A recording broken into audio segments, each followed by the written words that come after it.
136. Dan untuk mempersingkat waktu, kepada guru kita, waktu dan tempat kami persilahkan.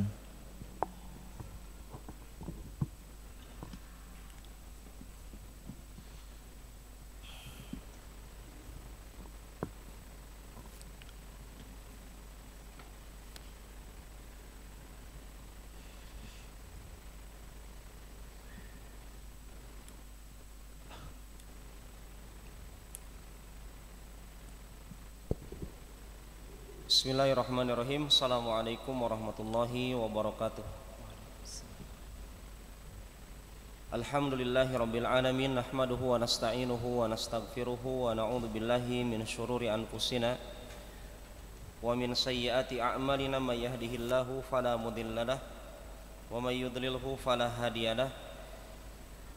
Assalatu wassalamu ala nabiyyina Muhammadin wa ala alihi wa ashabihi ajma'in wa man ittaba'a sunnatahu bi ihsanin ila yaumiddin. Amma ba'd. Allahumma rabbi zidna ilma warzuqna fahma, amin ya rabbal alamin.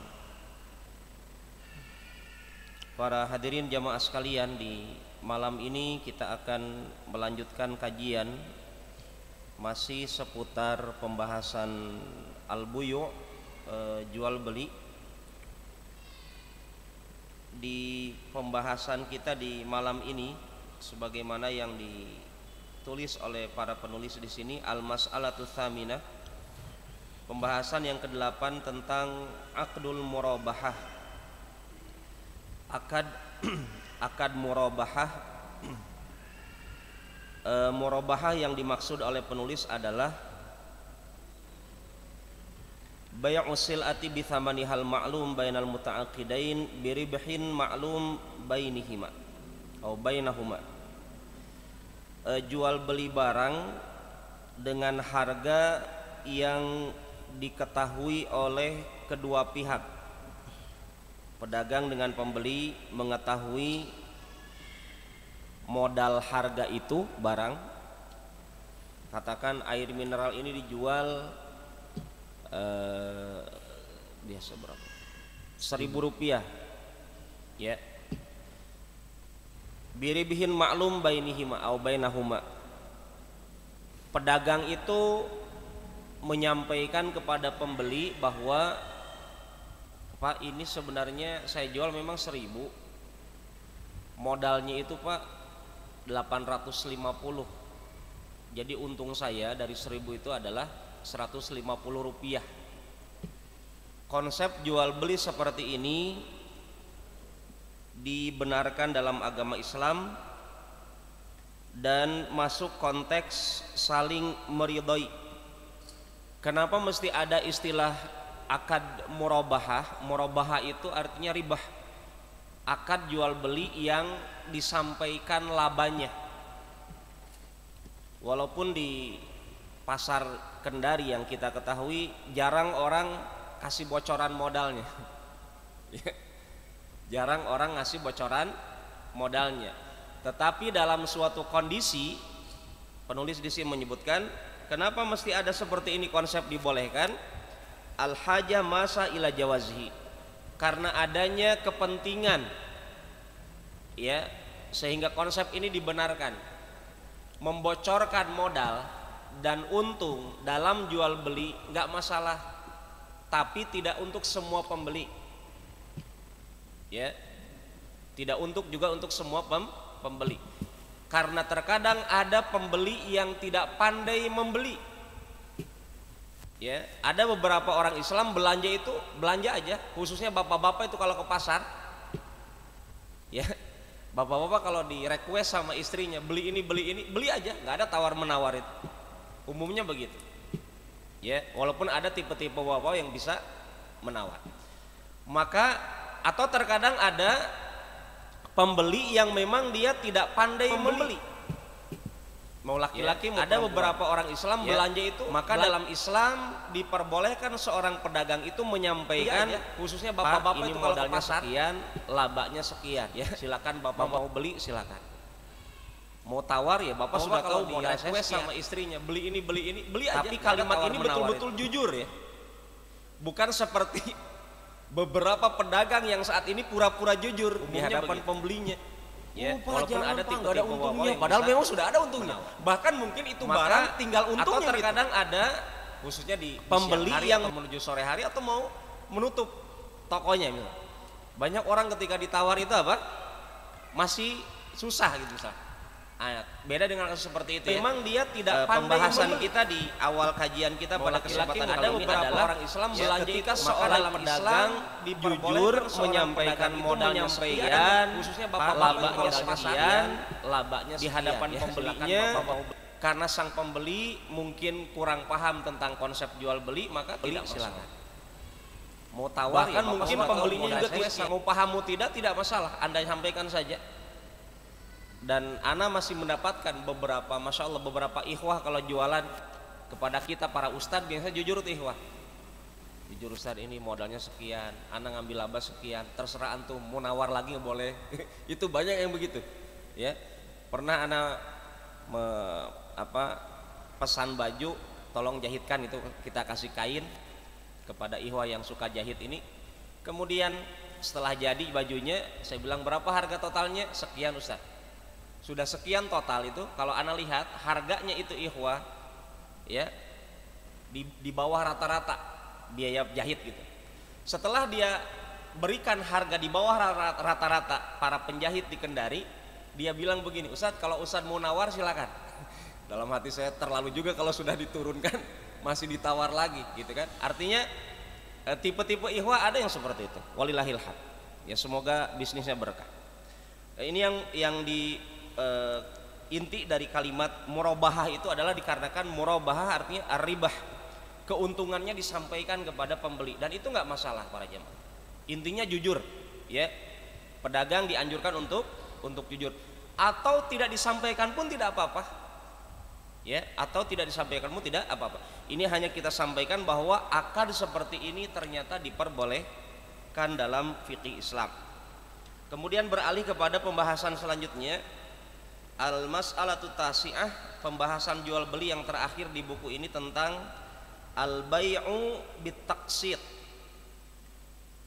jual beli dengan cicilan, taksid, kiston bertahap. Wa huwa bai'u sil'ah ila ajalin muhaddad. Ya ini nggak perlu dijelaskan lagi karena saya yakin antum semuanya sudah tahu. Jual beli kredit, ya ternyata ada yang diperbolehkan. Jual beli kredit ada yang diperbolehkan. Contohnya kita ambil contoh yang disebutkan oleh penulis. Antakuna indal ba'i sayyarah, ada pedagang dia punya mobil, jualan mobil. Qimatuha naqdan arba'una alfa riyal. Dia jual, bayangkan ini mana mobilnya nih? Ini saja atau ini mobil lah ya. Baik. Mobil ini ya, ini bagi Anda yang akan menerapkan konsep kredit ya dalam pembahasan ini adalah kata penulis, kalau ada pedagang mobil, harga mobil ini kalau cash tunai harganya arba'una alf riyal, 40.000 riyal. Ya, atau katakanlah 150 juta lah kalau kita, kalau rialnya nggak tahu berapa yang jelas. Untuk harga kita ini kan rial harga Saudi, katakan 150 juta kalau cash, tapi kalau kredit 200 juta. Tayyib, ada berapa harga? Dan kalau antum dapatkan lembaran-lembaran yang bertebaran itu, yang suka jualan kredit motor, mobil ataupun rumah gitu kan, berapapun harga yang ditampilkan di situ nggak masalah, berapapun harganya, tinggal ketika akad diambil satu akad ya, karena Nabi melarang kita mengambil dua akad dalam satu kali akad, mengambil dua harga dalam satu kali akad atau lebih, itu tidak diperbolehkan. Jadi kalau ada iklan ini kredit kalau sekian harganya sekian, misalkan sekian, cicilan sekian, diambil, antum pilih yang misalkan ada yang kreditnya pembayaran berapa? 10 kali pembayaran, ada yang 15 kali pembayaran, ada 20. Ketika akad diambilnya apa? Salah satu, selesai, nggak masalah seperti itu. Ya. Tetapi ketika jatuh tempo, pemilik kendaraan tadi, pemilik perusahaan tadi jangan memindahkan akad kepada akad yang lebih lagi. Karena akad pertamanya adalah misalkan 10 bulan, 10 kali pembayaran. Misalkan ketika jatuh tempo nggak bisa bayar, maka jangan dialihkan kepada, oh kalau kamu ini nggak bisa bayar sekarang, maka kamu ambil aja akad yang panjang. Padahal itu sudah terjadi akad pertamanya apa? Akad 10 kali bayar. Dipindahkan kepada akad 15 kali bayar. Itu sudah konsep riba di situ. Tidak diperbolehkan. Ya. Maka bagi Anda yang ingin menerapkan konsep kredit, pertama kita pahami dulu ini boleh. Ada yang dibolehkan. Ya, dengan catatan tadi, dengan catatan ketika akad dipilih apakah kreditnya yang mana yang mau diambil, 10 bulan kah, 15 bulan kah, 20 bulan, tidak bisa dipindahkan. Antum ambil, selesaikan di situ. Ketika jatuh tempo Ustadz belum bisa bayar, wa in kana dzu usratin fanadiratun ila maisarah. Rumusnya adalah kalau kita susah untuk melunasi, padahal kita sudah sepakat tuh, tiba-tiba ada kesusahan untuk melunasi, maka pemilik barang tersebut, artinya penjual, mesti sabar menunggu sampai pembelinya punya kelapangan untuk membayarnya. Berbeda halnya kalau si pembeli dia sengaja bohong, uangnya ada, tiap bulan bisa bayar, pura-pura tidak ada. Itu masuk konteks ancaman dalam hadis matlul ghani dzulmun. Orang yang berhutang mestinya segera melunasi hutangnya sesuai kesepakatan, tapi kalau mengakhir-akhirkan hutangnya maka dia berdosa besar. Siapa ini? Konsumennya, pembelinya yang sedang kredit tersebut, dia berdosa besar karena ada uang tapi tidak mau membayar. Ya. Di antara dalil dibolehkannya jual beli kredit adalah hadis Ibunda Aisyah radhiyallahu anha wa ardhaha. Beliau mengatakan, ishtara Rasulullah sallallahu alaihi wasallam bin Yahudi ta'aman binasi'ah au bil ajal wa rahanahu dir'an lahu min hadid. Nabi Muhammad alaihi salatu wasallam membeli dari orang Yahudi makanan dengan nasi'ah, dengan bayarnya di akhir. Ngambil dulu ya, bayarnya nanti di akhir. Dan beliau menggadaikan baju besinya, baju besi yang terbuat dari besi taib. Dan ini adalah jual beli yang diperbolehkan. Ada 4 syarat untuk tercapainya jual beli kredit yang diperbolehkan. Pertama, antakuna sil'ah bi hauzatil ba'i wa tahta tasarrufihi indal aqdi. Yang pertama adalah barang yang akan dijual dikuasai oleh pembeli, barangnya sudah ada, ya, barangnya sudah ada, dikuasai oleh pembeli, dimiliki oleh pembeli ketika akad terjadi. Ketika akad terjadi, ini syarat pertama. Karena Nabi mengatakan la tabi ma laisa indak, jangan pernah menjual sesuatu yang bukan milikmu. Kalau barangnya belum ada, ya jangan dijual. Mau jual apa? Ya, jadi harus ada dulu barangnya. Kalau sudah ada barangnya baru tawarkan sama pembelinya. Ya, ini syarat yang pertama. Kemudian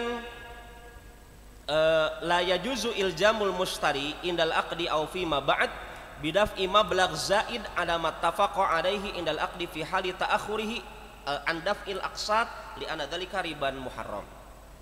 Jangan coba-coba kepada para pedagang yang menerapkan konsep kredit ketika pembelinya telah masuk jatuh tempo untuk membayar tapi nggak sanggup bayar, jangan coba-coba ditambahkan bayarannya. Misalkan rutin bulanannya 500.000, tatkala terlambat Pak, maaf karena Bapak telat sekian hari, kami tambahkan 550.000. 50.000-nya jadi riba. Tidak boleh seperti itu konsepnya. Kenapa Ustaz begitu? Kan jual beli, saling ridha Ustaz. Pak, memangnya para PSK dengan pelakunya itu yang saling ridho dikatakan jadi boleh gara-gara saling meridhoi? Tidak. Ya. Ustaz, itu yang mabuk itu ridho Ustaz? Dia minum kemudian mabuk? Tidak. Sesuatu yang haram walaupun saling ridho tetap haram. Ya. Demikian juga jual beli riba, konsep riba tadi, ketika ada penambahan 50.000 saja atau mungkin 10.000 atau di bawah itu.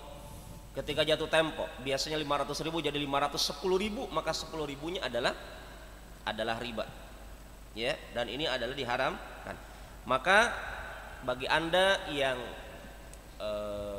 menerapkan konsep kredit, tolong dipahami jangan rakus dengan harta orang. Karena ketika menerapkan konsep kredit dalam agama kita dibolehkan harga kredit lebih tinggi daripada harga cash, dan disitulah keuntungan antum. Itu sudah cukup. Kita ridho dengan apa yang Allah putuskan, bahwa ternyata kita tidak didolimi sama agama kita. Ketika kita terapkan konsep kredit, boleh ikhwan harganya lebih tinggi daripada harga cash, dan juga boleh harga kredit dengan cash sama. Jadi kalau sama bagaimana ikhwan? Untungnya di mana? Menolong ikhwah. Ada pahala di situ. Berapa nilainya Ustaz? Ya tergantung Allah, tergantung antum keikhlasan menolong saudara antum.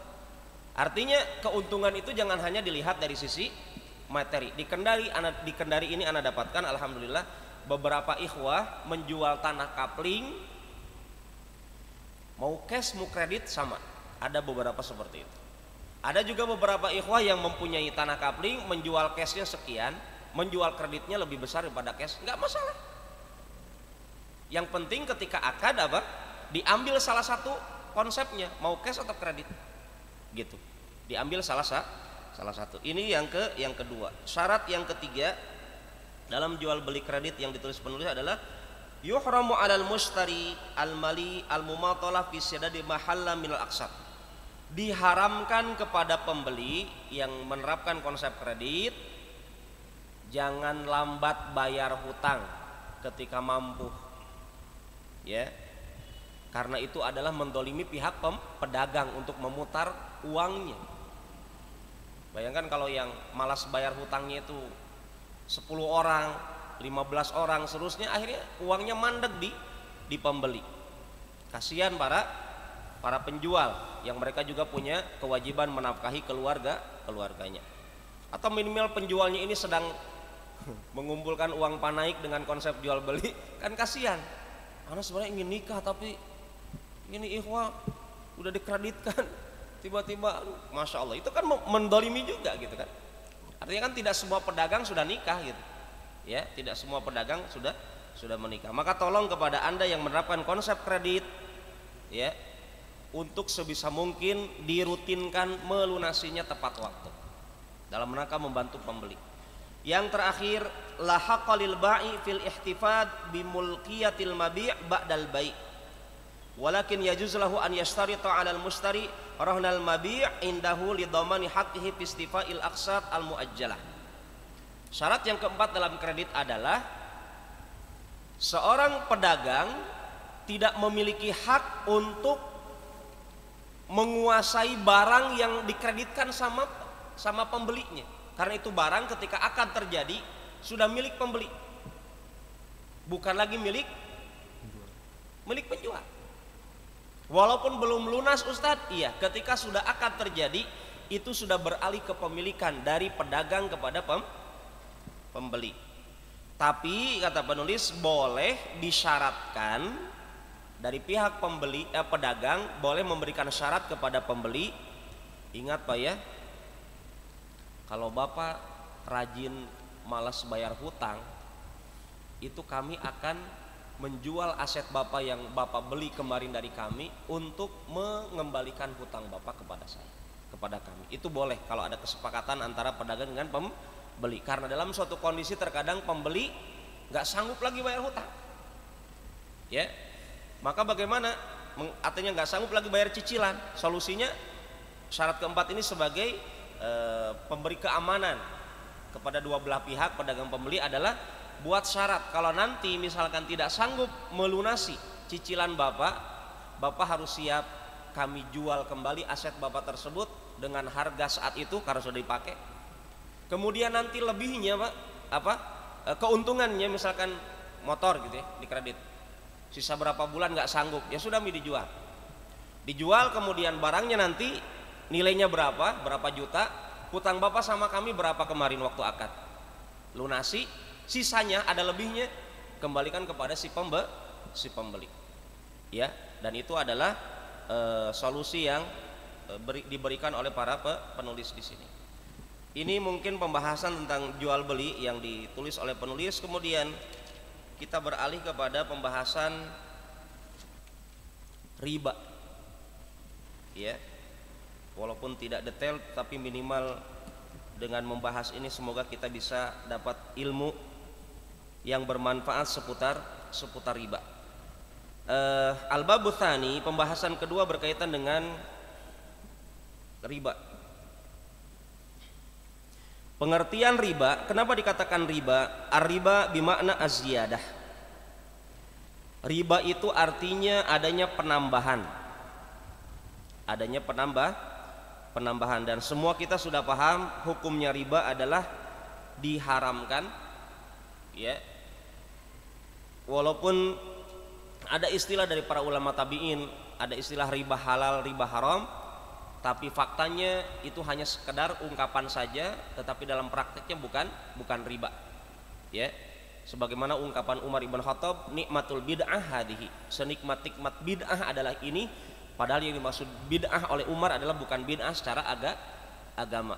Jadi kesimpulannya secara singkat, karena waktu kita terbatas, riba sekecil apapun tidak ada yang dihalalkan. Walaupun 0,0009% misalkan, tetap kalau memang itu riba maka tidak dihalalkan. Ya. Mengambil keumuman dalil firman Allah Subhanahu wa taala, wa ahallallahu al-bai'a wa harrama riba. Allah Subhanahu wa taala telah menghalalkan jual beli dan mengharamkan riba.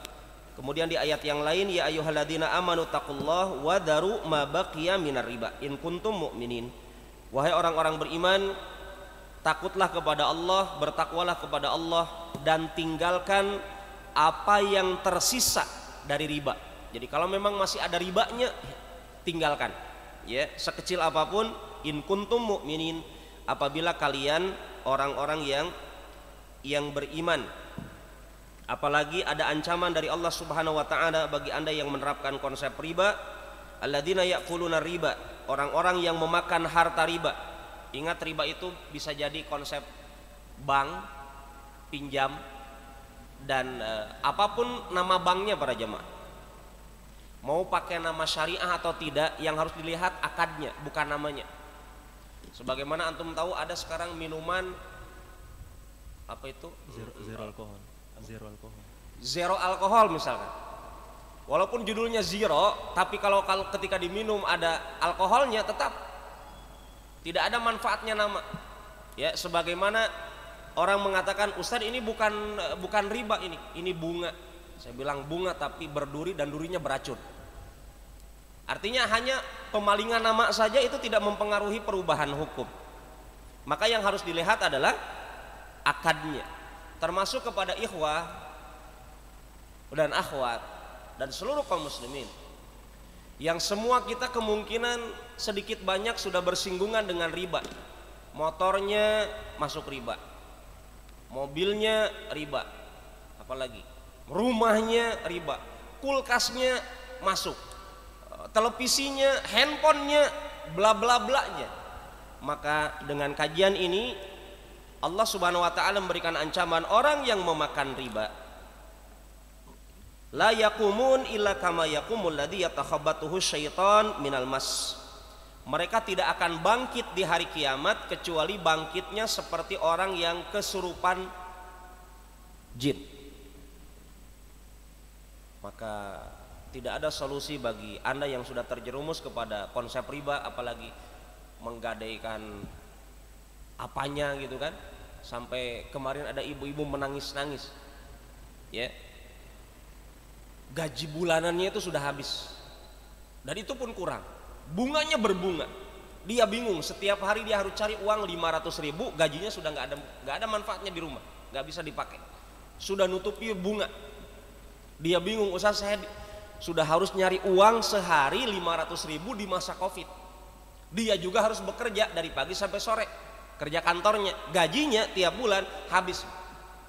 Ya, makanya tidak ada dalil dalam Al-Quran yang Allah ancam dengan kata berperang melawan Allah kecuali riba. Orang yang menerapkan konsep riba bersiap-siap berperang melawan Allah Subhanahu wa taala. Tidak ada orang yang menerapkan riba kecuali hancur binasa. Kecuali hancur binasa. Dan itu sudah fakta saat ini di lapangan. Maka kepada para jamaah yang masih berjalan dengan Ustaz masih ini, Ustaz, saya yakin masih ada. Belum lunas ini dan seterusnya. Ittaqullah, bertakwalah sama Allah, hentikan. Faman ja'ahu mau'idhatun mir rabbih fantaha falahu masalaf wa amruhu ilallah. Siapa yang sudah dapatkan peringatan dari Allah untuk menghentikan konsep ini, maka jangan dibuka lagi keran baru, pinjaman baru, jangan, cukup ini diselesaikan. Bahkan para ustadz menyarankan kalau bisa aset antum yang antum miliki, kalau bisa dijual, jual untuk menutupi segera itu. Karena peperangan sama Allah antum sedang kerjakan. Ya, tidak ada keberkahan di dalam riba. Fa ikhwani fillah, para jamaah yang dimuliakan dan dirahmati oleh Allah Subhanahu wa taala, bahkan Nabi Muhammad alaihi salatu wasallam juga mengabarkan bahwasanya beliau melaknat para pemakan riba, wakil-wakilnya, para penotulen penulisnya, dua saksinya. Nabi mengatakan hum sawa, mereka semuanya adalah sama. Para jamaah yang dimuliakan dan dirahmati oleh Allah Subhanahu wa taala, kita masuki pembahasan anwa'ur riba, macam-macam riba. Penulis menyebutkan ada dua macam riba yang umumnya dikerjakan di masyarakat. Yang pertama ribal fadl. Ya. Ribal fadl ini, fadl artinya berlebih, ada juga tambahan. Contohnya,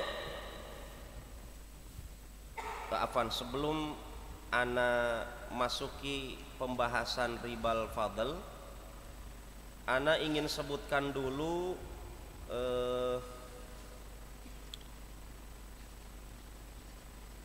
yang tidak disebutkan di buku ya secara detail, tentang komoditi riba. Artinya barang-barang yang dikatakan berpotensi riba apa saja.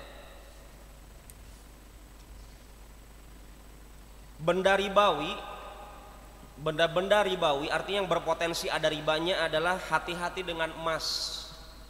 Itu berpotensi untuk menerapkan konsep riba. Emas, perak, kurma, gandum halus, gandum kasar, dan garam. Ya. Jadi 6 benda ribawi ini disebutkan dalam hadis riwayat Imam Muslim, adz-dzahabu bidz-dzahab.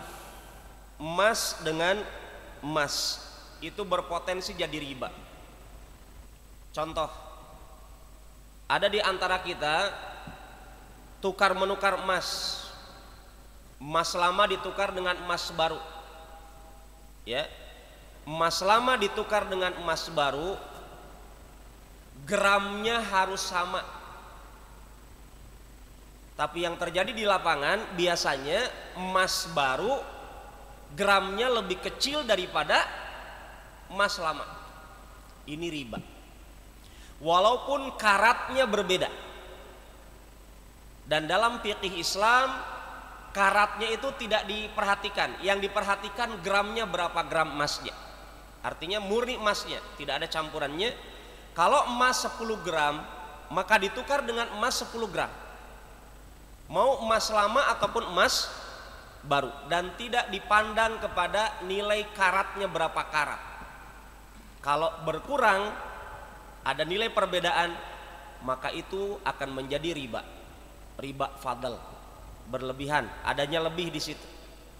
Ini berkaitan dengan emas. Demikian juga dengan perak, ya. Emas dan perak nanti dikiaskan dengan kelompok emas perak adalah mata uang. Ya, mata uang yang sering kita gunakan. Jadi praktek di dalam tukar menukar emas dan perak, akadnya wajib sama kuantitasnya dan mesti tunai. Makanya tidak ada diperbolehkan dalam agama kita jual beli emas dan perak secara online, itu nggak boleh, karena akan masuk riba. Karena syarat jual beli emas dan perak harus tunai cash dan sama kuantitasnya. Ya, kita tahu kalau jual beli emas perak lewat online itu kan ada jeda waktu berapa hari pengiriman terus sampai kepada pelanggannya, ada jeda itu, berarti nggak tunai, nggak langsung, dan ini berbahaya kepada pihak pelanggan. Ya, makanya dilarang dalam akad jual beli emas dengan online. Kemudian berkaitan dengan 6 poin tadi, kalau dikiaskan kepada emas perak adalah mata uang kita atau mata uang secara umum. Adapun dikiaskan kepada gandum, kurma dan garam adalah bahan-bahan makanan yang biasa bisa disimpan seperti beras dan jagung. Itu juga sama, ya, akan masuk konsep riba kalau penerapan jual beli beras itu adalah berbeda ukurannya. Misalkan beras rojo lele, adakah di sini beras rojo lele 5 kg ditukar dengan beras lain seberat 8 kg, walaupun berasnya berbeda, ya, berbeda judul gitu. Kalau takarannya berbeda, yang satu 5 kilo, yang satu 8 kilo, maka 3 kilonya ini adalah ribal fadl. Berlebihannya di situ ada riba dalam beras. Maka solusinya bagaimana ikhwan? Yang satu beras Cianjur, yang satu beras rojo lele misalnya. Antum ingin tukar, ya, harus sama ukurannya. Nggak mau selesai. Kalau memang tidak mau, karena kalau ditukar dengan nilai berasnya berbeda, takaran kilonya akan masuk riba. Solusinya apa? Antum jual dulu beras milik antum, jadikan uang, uangnya belikan beras di warung yang tetangga antum. Itu aman.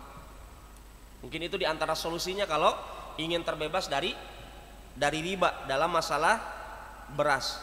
Karena beras masuk kategori benda yang berpotensi untuk menerapkan riba. Ya.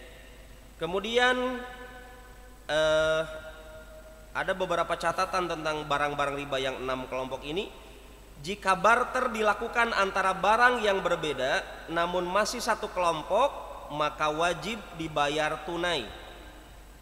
Wajib dibayar tunai. Contohnya emas ditukar dengan perak, boleh tidak?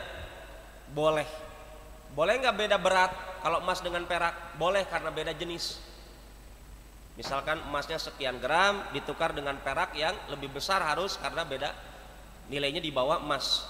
Boleh, tetapi syaratnya harus tunai. Syaratnya harus tunai. Kemudian jika barter dilakukan untuk benda yang beda kelompok, maka tidak ada khusus dalam hal ini. Contohnya jual beli beras dibayar dengan uang atau jual beli garam dibayar dengan uang, maka nggak masalah. Mau hutang ataupun tunai juga tidak dipermasalahkan. Yang tadi dipermasalahkan catatan apabila barang tersebut masuk 6 kelompok barang ribawi. Para jamaah yang dimuliakan dan dirahmati oleh Allah Subhanahu wa taala, ini berkaitan dengan ribal fadl, adanya berlebihan, ya, adanya kelebihan seperti tadi yang dicontohkan. Kemudian yang kedua, riba nasi'ah. Riba nasi'ah itu artinya adanya penambahan ketika terlambat. Ya, seperti tadi yang kredit kurang lebih yang kita contohkan, ketika sudah jatuh tempo, kemudian ditagih nggak bisa bayar, kemudian pihak pedagang mengatakan, Pak, kalau begitu nanti kalau bayar di bulan depan harus tambah itu karena Bapak terlambat sekarang. Itu namanya riba riba nasiah, dan ini juga masuk kategori perkara yang diharamkan. Para hadirin jamaah yang dimuliakan dan dirahmati oleh Allah Subhanahu wa taala, ada beberapa contoh yang semoga bisa menambah faidah di kesempatan kali ini berkenaan dengan konsep riba ini. Pertama, membeli 100 gram emas. Dengan 100 gram emas tetapi pembayarannya itu bulan depan. Emas dengan emas ukurannya sama, 1 gram dibayar 1 gram. Cuma dibayarnya dengan 1 gram emas itu nanti bulan depan. Ini hukumnya apa? Diharamkan walaupun nilainya sama. Kenapa? Karena syaratnya kalau emas dengan emas, perak dengan perak, bukan hanya ukurannya harus sama, tetapi harus tunai. Harus tunai. Demikian juga ketika kita berangkat ke money changer. Jangan money changer lah, bahasanya terlalu jauh-jauh gitu ya. Kotak infak masjid sedang dihitung, di situ ada nilai 5 ribuan, 2 ribuan, 10 ribu, 2 ribu, tiba-tiba ada ikhwah mau nukar uang. Ustadz, saya tukar uang masjid jadi uang receh. Berapa akhi? 100 ribu. Antum bawa uangnya? Ada Ustadz, baru 80 ribu, 20 ribunya nanti nyusul. Ketika pihak pengurus masjid menyerahkan uang total recehan tadi, yang 20 ribu, yang 10 ribu, total 100 ribu, tapi pihak jamaahnya hanya baru memberikan 80 ribu, 20 ribunya nanti belakangan ba'da asar, itu masuk riba.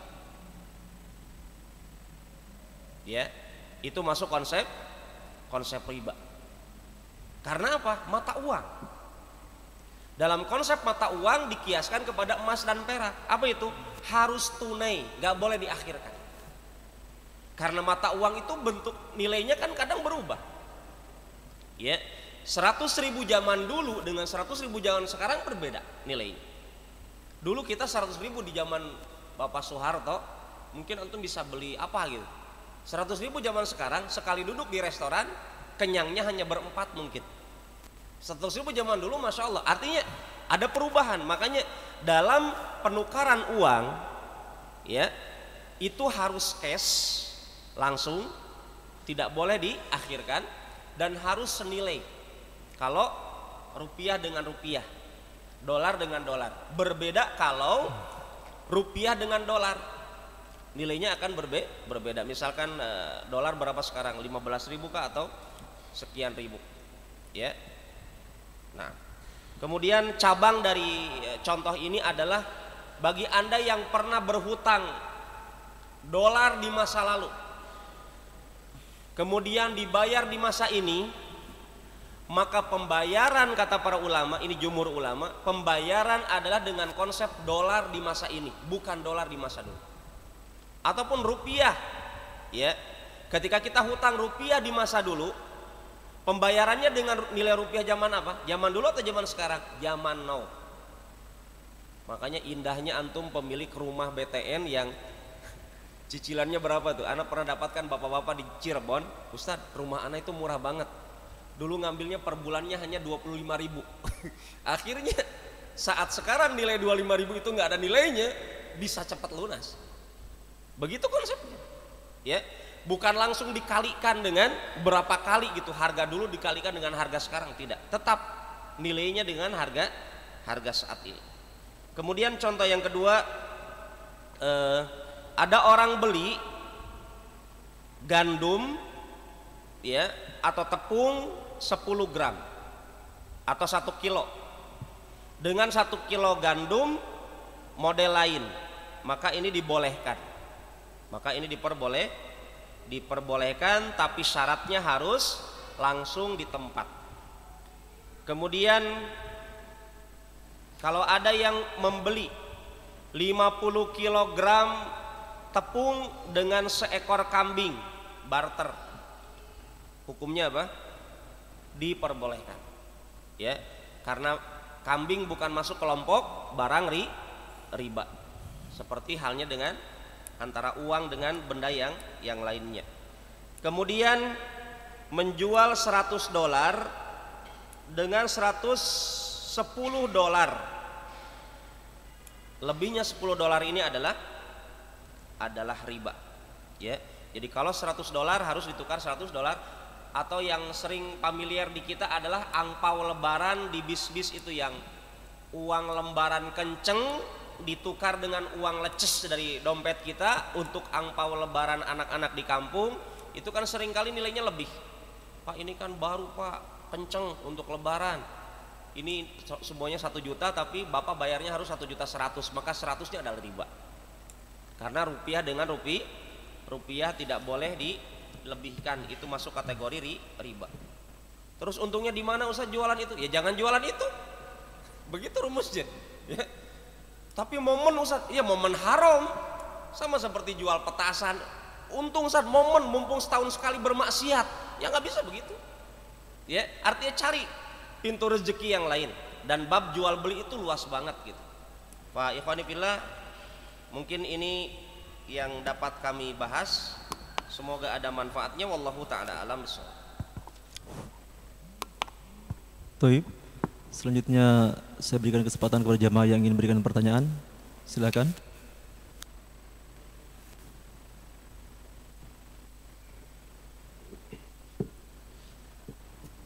Jika belum ada, kita bacakan pertanyaan dari 08219435 sekian-sekian. Bismillah, izin bertanya Ustaz, orang tua ana pensiunan bank, kakak ana kerja di bank. Sejak kecil ana dibiaya dari uang riba sampai selesai kuliah. Alhamdulillah, sekarang sudah kerja, berkeluarga dan tidak menggunakan uang riba. Bagaimana hukum apabila sampai sekarang ana tidak menyampaikan atau menasihati orang tua dan kakak ana terkait bahaya dosa riba? Karena orang tua ana agak keras ketika disampaikan yang berhubungan dengan hal tersebut. Bismillahirrahmanirrahim, wassalatu wassalamu ala Rasulillah wa ala alihi wa ashabihi wa mawalah, amma ba'd. Man ahaqqun nas bihusni sahabati ya Rasulullah. Ada salah seorang sahabat bertanya kepada Nabi, siapakah yang lebih berhak aku pergauli dengan cara terbaik di masa hidupku di dunia ya Rasul? Kata Nabi, ummuka thumma abuk. Ibumu, kemudian bapakmu. Jadi ketika kita dapatkan realita orang tua Anda ini temperamen lah ya, kenceng gitu dalam masalah ini, kita katakan tugas kita berbakti kepada mereka. Dan bentuk bakti seorang anak kepada orang tuanya adalah apa? Memberikan nasihat. Adapun diterima atau tidak, tugas kita telah selesai. Beda dengan kita mendapatkan orang tua masih bergelimang dengan dunia riba, dan kita sudah paham tentang hukum riba, tapi kita biarkan. Ini namanya bukan berbakti sama orang tua, kita sedang mendolimi orang tua. Ya, tapi Ustaz, orang tua saya pasti marah. Ingat, yang menggenggam hati orang tua bukan kita. Boleh jadi orang tua kita di awal kita sampaikan hukum riba, mungkin kaget, bisanya kau ini, kau makan itu riba dari kecil, dan seterusnya. Mungkin orang tua pasti bilang begitu, ya, mungkin, ya. Tapi kita katakan, ya ibu, saya dulu belum paham, sekarang sudah paham. Inilah agama, gitu kan. Sampaikan dengan bijak. La'allahu yatadakkar au yakhsha. Nabi Musa saja sudah tahu Fir'aun itu kenceng. Fir'aun itu bapak angkatnya Nabi Musa, dikenal oleh Nabi Musa bagaimana membunuh Bani Israel, anak laki-laki, kemudian menjadikan budak Bani Israel jadi budak di Mesir. Ya, bahkan sampai pada level Fir'aun mengatakan ana rabbukumul a'la, aku adalah Tuhan kalian yang paling tinggi. Nggak ada Tuhan Musa itu mana coba.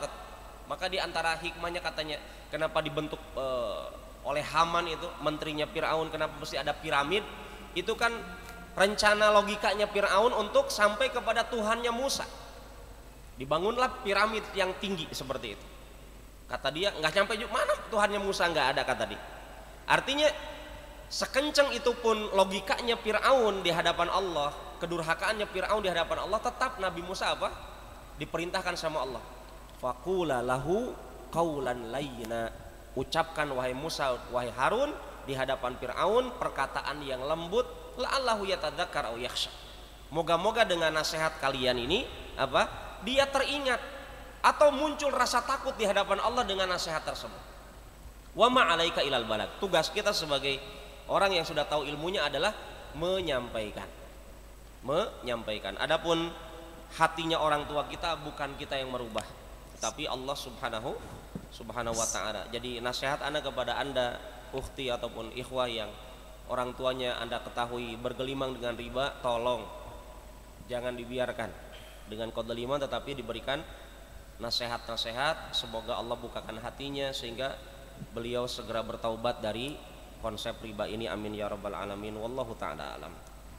Toib, selanjutnya masih ada yang ingin bertanya, kami persilakan.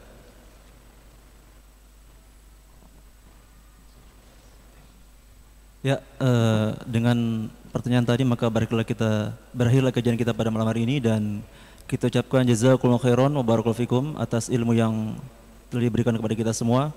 Semoga dapat kita amalkan dalam kehidupan kita sehari-hari. Dan saya akhiri kajian ini dengan kafaratul majlis. Subhanakallahumma bihamdik asyhadu an la ilaha illa anta astaghfiruka wa atubu ilaik. Wassalamualaikum warahmatullahi wabarakatuh.